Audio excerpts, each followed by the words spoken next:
Salut les amis, on espère que vous allez bien. Nous ça va tranquille, on est aujourd'hui avec Christelle dans l'émission Un jour, un militant. Et comme militant du jour, elle va se présenter, nous expliquer qu'est-ce qui a fait qu'elle a choisi le militantisme, comment elle a fait pour intégrer effectivement ce groupe qui est le collectif contre l'obligation vaccinale. Bonjour Christelle. Bonjour Michael. Donc oui, voilà, c'est Christelle, je suis infirmière en psychiatrie, suspendue depuis le mois de novembre. Donc ma vie de militante, c'est quoi? J'ai toujours été une rebelle, quel que soit collège, lycée, toujours une rebelle, toujours contre des moun. Papa moi-même t'es qu'à dire toujours philosophe qu'on mourit ou qu'on contradictoire ou tout bite. Mais ça n'a pas changé. Et si je reviens dans ce contexte d'obligation vaccinale, quand Macron a parlé de sa soi-disant loi, je me rappelle que je n'ai pas eu peur. Et c'est ce qui est bizarre. Je n'ai pas eu peur, mais je me suis dit, alors là, toi, tu ne vas pas jouer avec ma santé. Mon corps ne t'appartient pas.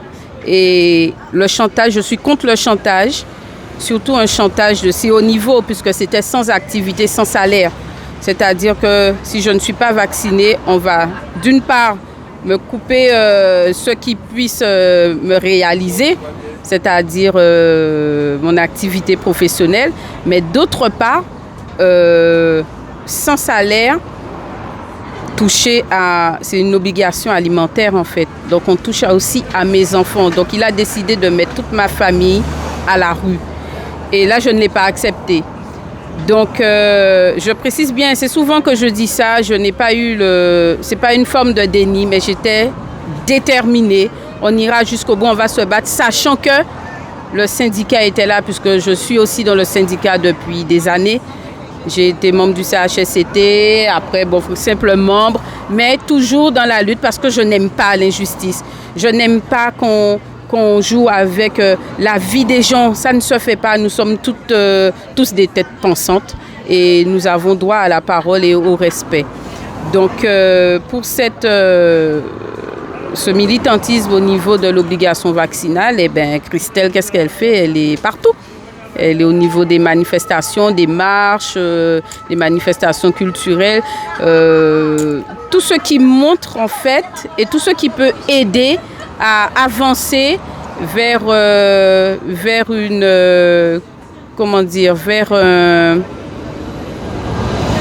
un échec même de cette loi. Ouais, un échec de cette loi. Je pense même que ce serait une jouissance pour moi de les voir tous. Je dis bien ça, hein, de les voir tous. Pas devenir malade, ça ne se dit pas, hein, mais payer pour ce qu'ils ont fait à chacun.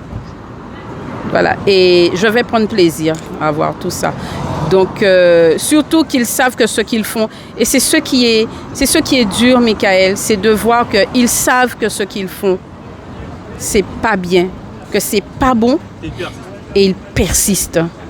Donc, ils persistent à nous envoyer vers une mort sociale. Et pourtant, ce sont des êtres humains comme nous. Hein. Qu'est-ce qu'ils ont de plus que nous? On dirait une connaissance, peut-être un diplôme. Mais c'est triste à voir.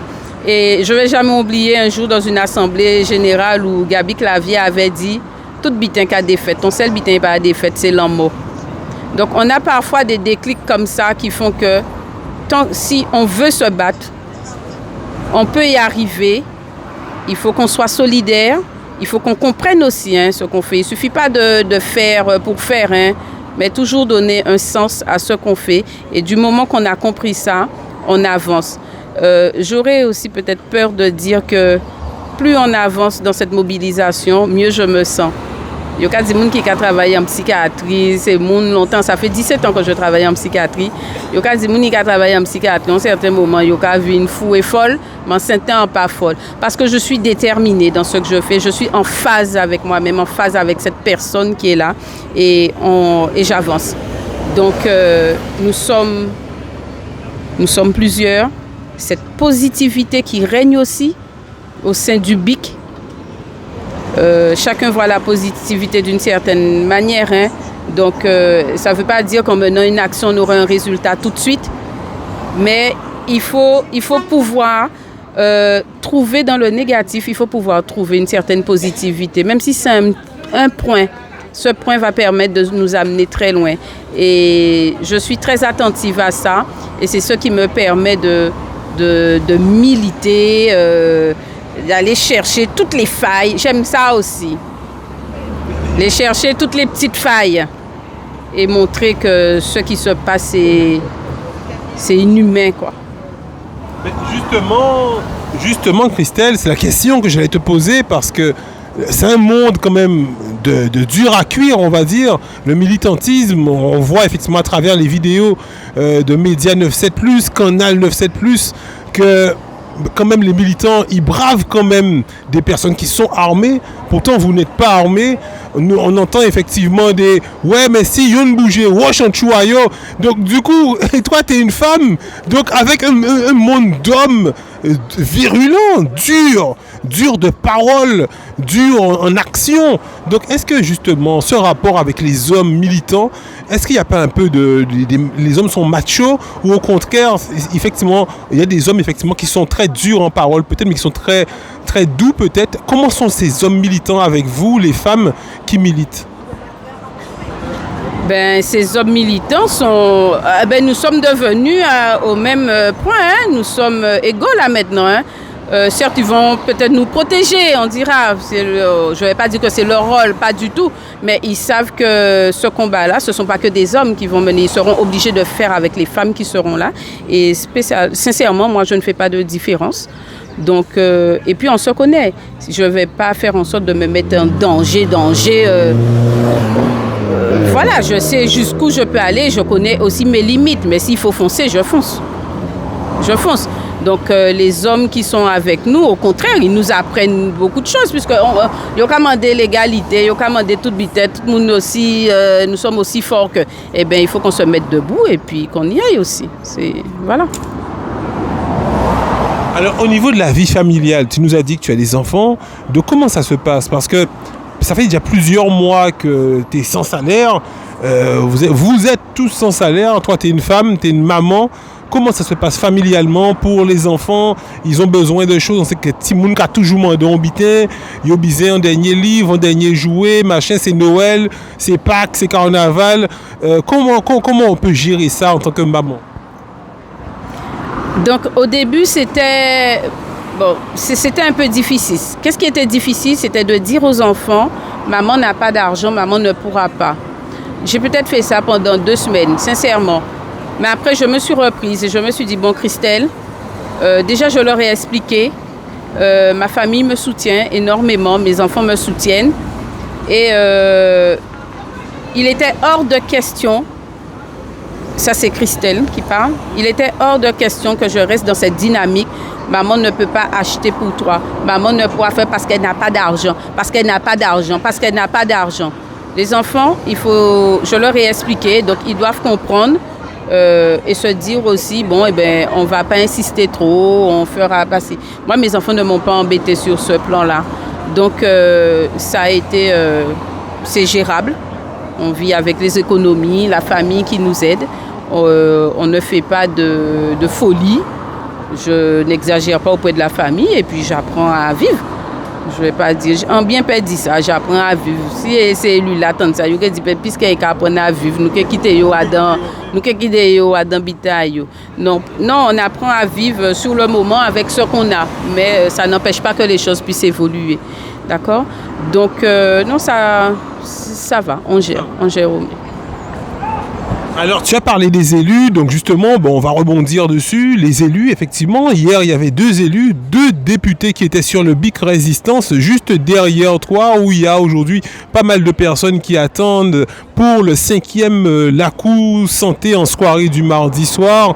Donc, qu'est-ce que ça t'a fait de voir que des élus, que depuis, vous êtes effectivement en marche, depuis le mois de juillet, vous êtes en marche tous les samedis, vous êtes sans salaire depuis le mois de septembre et le septembre-octobre pour d'autres.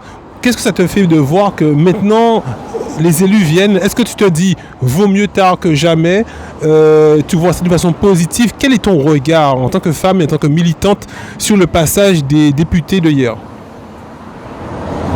Tu sais, il faut qu'on avance, il faut avancer. Certes, au début, c'était difficile. Bon, je ne vais pas reprendre tout ce qu'ils ont dit. Je pense que tout le monde, la plupart, nous avons vu les vidéos.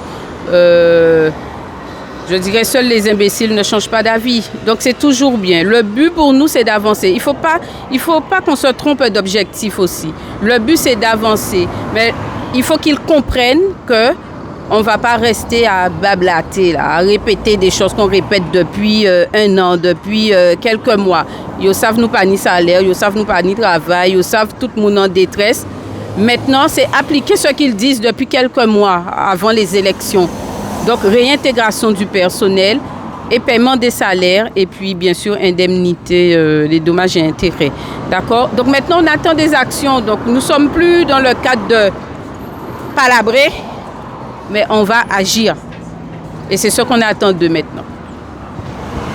C'est bien, tu restes sur une note positive, c'est très bien. Donc, dernière question, quel message que tu aurais voulu envoyer aux femmes, sans vouloir être féministe, hein, mais aux femmes, pour leur dire effectivement que nous aussi, vous aussi, femmes, on a besoin de vous effectivement dans la lutte, que ce n'est pas un monde réservé aux hommes, mais que la femme a toute sa place dans le militantisme. Je trouve que les femmes sont bien présentes. Hein. Donc, c'est vrai, s'il y a majorité d'hommes, les hommes auront toujours tendance à aller en avant. Mais les femmes sont présentes, peut-être pas suffisamment, mais elles sont très présentes. Et il faut continuer. Il faut continuer la lutte. Je ne parle pas de cette seule lutte de l'obligation vaccinale, mais de toutes les luttes. Dorénavant, lorsqu'on voit que quelque chose ne convient pas, quand la hiérarchie dépasse un peu les limites dans tout ce qui est loi ou autre, il faut qu'on apprenne à se mettre debout. Ensemble, on y arrive et ça, il faut le croire. Tant qu'on n'est pas seul, c'est vrai que c'est dur, il faut savoir où y aller. Mais on a cette possibilité de se battre. Il faut montrer ce que nous sommes, ce que nous pouvons être et tout peut se faire. Oui, je reste positive. Je suis quelqu'un de très optimiste. Merci Christelle. Merci.